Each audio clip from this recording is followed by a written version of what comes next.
Liberalism Really is a Mental Disorder. Create a Logo Campaign by Don Wiggins. Now to start, my brand's description is a political brand where I give my opinions and views as well as those of the fellow writers that I've chosen to help represent my brand on politics, government, and just the general goings-on of society. Our current audience is predominantly male. Roughly 73% is currently male. Most are over the age of 35. Predominantly English speakers. Most of them have a view of being either conservative and or Republican. We also have many independents, but most tends to be conservative leaning. We do have a small number of those who have an opposing viewpoint, which is highly welcome and encouraged because we do want to hear from both sides. Now, as for the representation of the brand, the primary colors are red, white, and blue. We are primarily a patriotic site, typically pro-conservative, anti-liberal for the most part, though we do like to keep humor involved, as evidenced by the picture I'm sharing. It does have a little bit of a humorous slant, but at the same time, it does get people thinking. Primary colors are obviously going to be red, white, and blue. Reason why I chose those colors, again, they're colors of the flag, the patriotic colors. And those are the reasons why I chose those particular things. Now, the promotion or campaign that I was running was the Create a Logo campaign. For the moment, I am using an image that someone shared on Facebook. Was not able to create the credit the artist, but for the most part, it does represent the brand at the moment. Though we are looking for a more permanent logo, one that will be uniquely ours.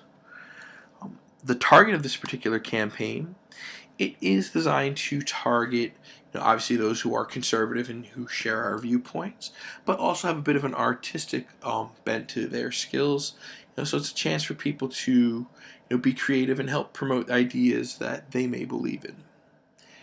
Now the run dates for the campaign, I started it on the 22nd of September. It ran until the 26th of September. I felt that gave ample time to at least get people aware of it. Now, the overall objective of the campaign was first and foremost to get a logo that we could use. Besides that, it was also a great way I felt to get people interacting with each other, hopefully hash out ideas, and by the same time getting a logo that was created by a member, I felt would be a great way to help increase brand loyalty, get people more involved. Now, one of the main reasons why I chose this particular project is I lack any form of artistic creative skill. I could do a few little things here and there, but I'm not really an artist per se. My Photoshop skills are, for the most part, rudimentary. Now, as for my SMART goals, obviously was to increase user interactions, increase the amount of users, and again, increase loyalty. I was hoping to increase interactions, by having people, share their thoughts, ideas, talk about the images created. When people see, a site being used heavily, it'll increase hopefully the users, and by showing that I do care about the opinions and thoughts of those who use my page, I was hoping to increase loyalty. Now, many of the key performance indicators that I was looking at throughout this campaign and at the end, first and foremost, engagement. People need to be involved. Second is likes. It's a great way to see people who are actually, besides just looking at it, actually taking the time to see what's there. And in shares, I felt was a great way to look at, to see what people are, sharing. When they're sharing something, it means they truly believe in or like it for the most part. It's a lot more than just a simple like, because it puts it in front of other people, which increases the chance of gaining more followers and users on the site. Now, overall, the overview of the campaign, like I said, it was geared towards trying to get a logo and increase interactions and engagement of the page. I did this by sharing several posts, a couple per day, using hashtags on Facebook, which would also translate to Twitter, as my Twitter page mimics everything that I post on Facebook. So when I post something directly to Facebook, it goes straight to Twitter as well. I used a series of posts geared primarily towards Facebook, but at the same time, I used several shortened posts that would show up better on Twitter, including a hashtag I created. That hashtag was hashtag liberal mental logo. And as I was going through the campaign, I did notice a few things. There were several trends that I noticed. First and foremost, overall on the page, I noticed that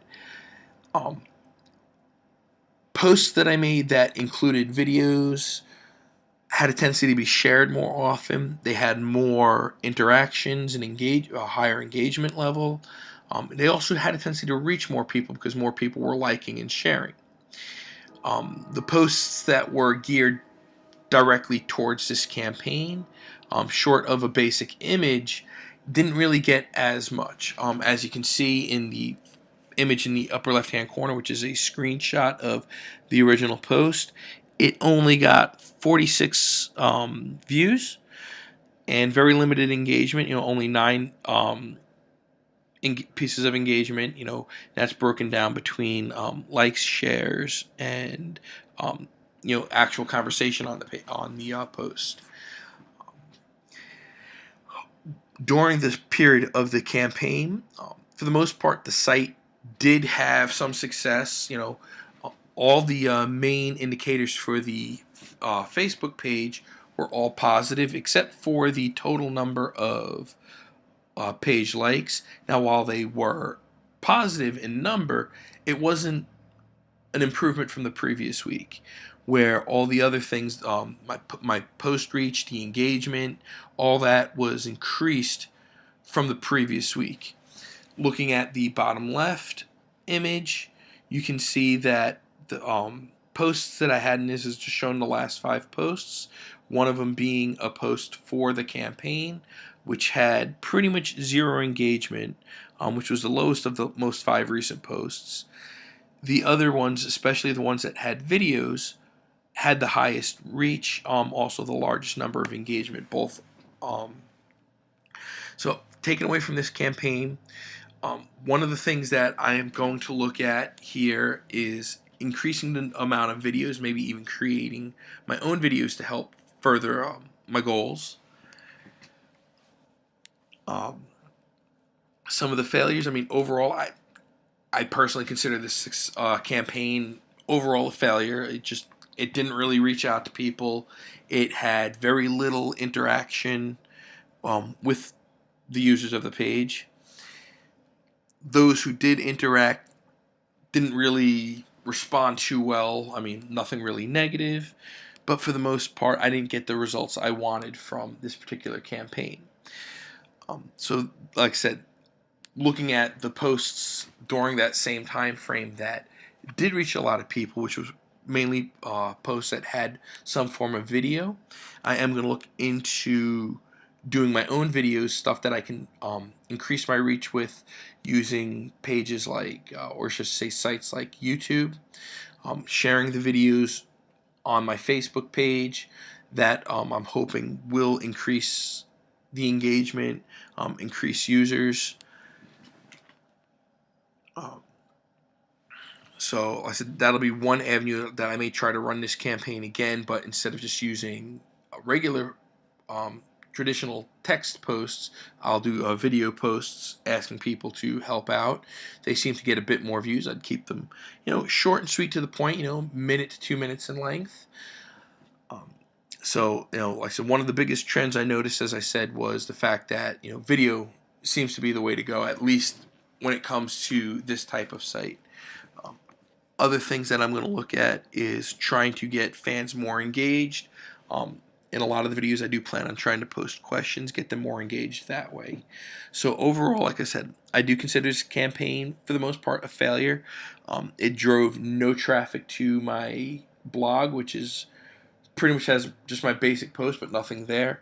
There was no interactions in Twitter. No one used, besides myself, used my hashtag. Even on Facebook, no one used the hashtag. So, like I said, overall, this campaign, for the most part, was a failure. But I do think it was a good learning experience. It showed me, what people respond to more readily, as opposed to, what they're not responding to. So that is my campaign. Thank you very much.